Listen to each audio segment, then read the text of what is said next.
You are back in the shop with me today, guys, and this week on the channel, we're gonna try to improve the dust collection on this miter saw station. I'm Stoner Erickson from Erickson Design Company, and let's build something. Ta-da!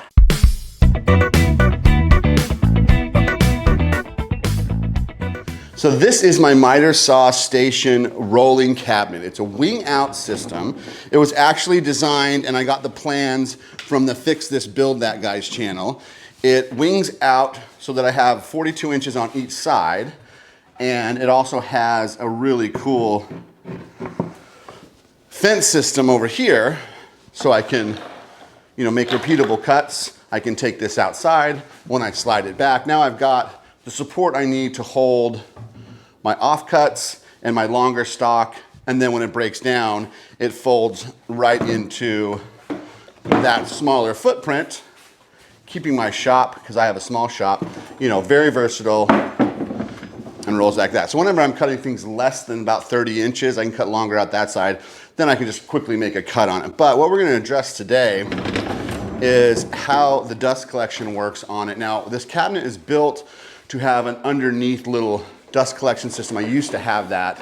So when I upgraded my system to the Dust Right dust collection system, I ran a hose up to my main port, and then I ran a drop basket on this down, and I want all the dust to fall down through it and get sucked up. It gets some of the dust, not a ton of it. A lot of it ends up on this table, so we're gonna do some cuts and see how much extra dust is back here, and I think what we're gonna do is move the basket back. So let's get into it.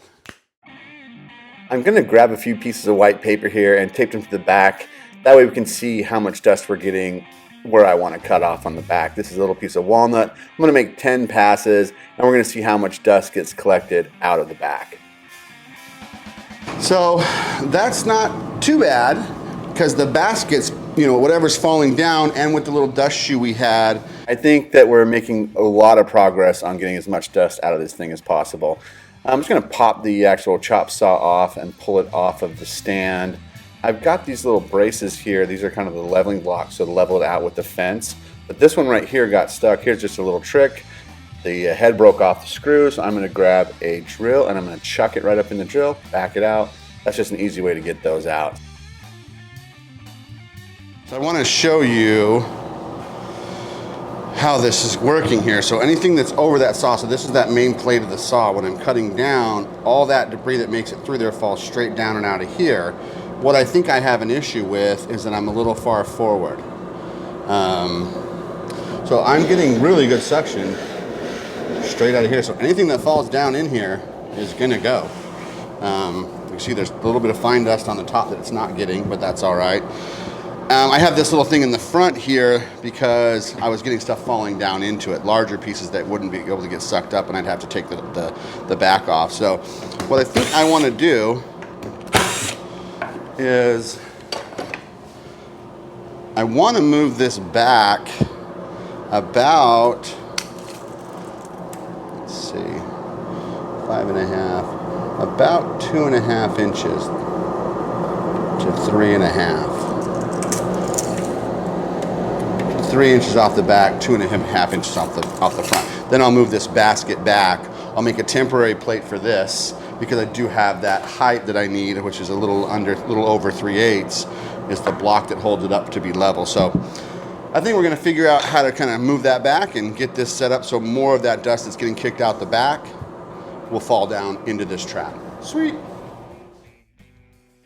I sealed the air gap in the underside of this with black duct tape, so that's gotta come off first.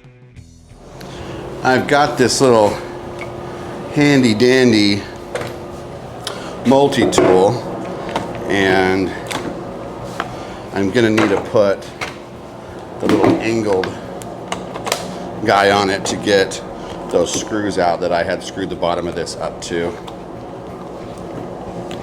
But I like this tool, it's really nice and versatile. Let's find these little screws.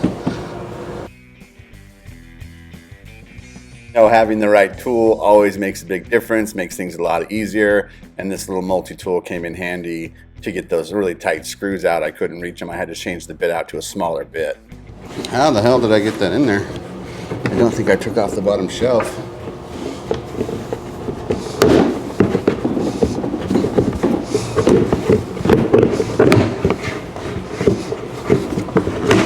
I guess that's how. All right, so we can see there's 2 holes, one for the top and one for the chute to go down.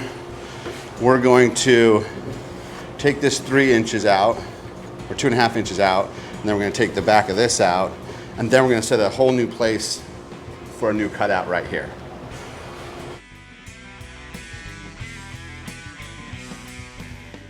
Guys, if you like fun and creative videos like this, hit that subscribe button. Do it, and do it now. Plus, as always, leave me a comment. If you go down the comment section and see, I always try to comment back. I really like being a part of the woodworking community on YouTube. So leave me a comment. I'll totally comment back if you have any questions, or if you want to make any comments on future videos you'd want to see, please let me know. So I've kind of loosely fitted in there, got it where I wanted it. I'm going to take some 1-inch screws and I'm going to screw it up on all 3 sides. And then I'm going to head over to the table saw, use a piece of scrap, and I'm going to cut that down. When I first got this table saw going, it was actually bound up against the bucket on the bottom because my dust collection, since I cleaned everything out, kind of moved over. So I had to reset that up. I'll slowly pass this through at a proper height, and then I'll be ready to kind of run over. And I'm going to use the jigsaw here because, you know, my chop saw is down, so that's the nice thing about having a lot of saws. And I'm going to cut it a little long, and then I'm going to take some 1¼ inch wood screws and I'm going to pre-drill those in. That way I'm going to attach this to the bottom, you'll see here, and this is going to be like my gap filler, get a real nice tight fit in there. And again, that little tool came in so nice and handy, you know, to be able to get in that tight space to get those screws in. I'll go ahead and measure and cut my top little filler piece, and that was pretty simple. I'll throw 3 screws in that, and then this next step is very important. I'm going to take my 1/4 round over bit and I'm going to round over all the edges again. That way there's something that slopes into the actual basket. You can see how these chips go down in there. They really like to fall down there. I think this was a really cool idea, and it does work really well. I'll go ahead and reset my blocks. Last time I didn't do this, I just ran a screw straight through them. So I'm actually going to put a placement screw or a holding screw to hold down my blocks. I'll quickly and easily reattach my hose. Then I'll throw my saw right back up where it used to go. This is one of the most important parts. I'm going to take a 4-foot level and I'm going to cross this saw, inch it in, and make sure that it's really straight, really level, and all my surfaces line up exactly where I need them to be so this thing is true. Then I'll just throw some screws in it. I'll grab a little bit of the off scrap, I'll mark it, I'll cut it, and then I'm going to make that little barrier so that stuff doesn't fall down through the front into that actual sloped area. Then I'll just do some test cuts, and boy, it did work a lot better and caught a lot more of that dust that was getting off the back of the table. All right, let me slice off the dust collection. That is actually going to make a really big improvement. That 3 extra inches back is going to catch those fine chips and those fine offcuts. Dust collections on chop saws are fickle. You know, I added the little boot that I made out of duct tape. You can see that video in the link in the description below. This stand I got from Fix This Build That Guys was a huge improvement to the shop.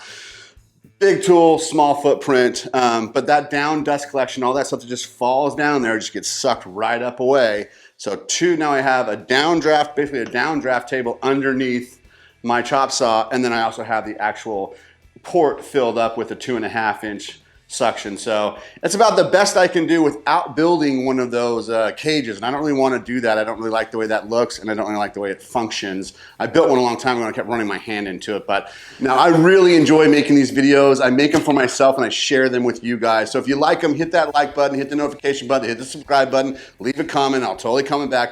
Do all the things you're supposed to do. And thank you guys for watching. Thanks for all your support. I'm Stoner Erickson from Erickson Design Company, and we did something. Ta-da!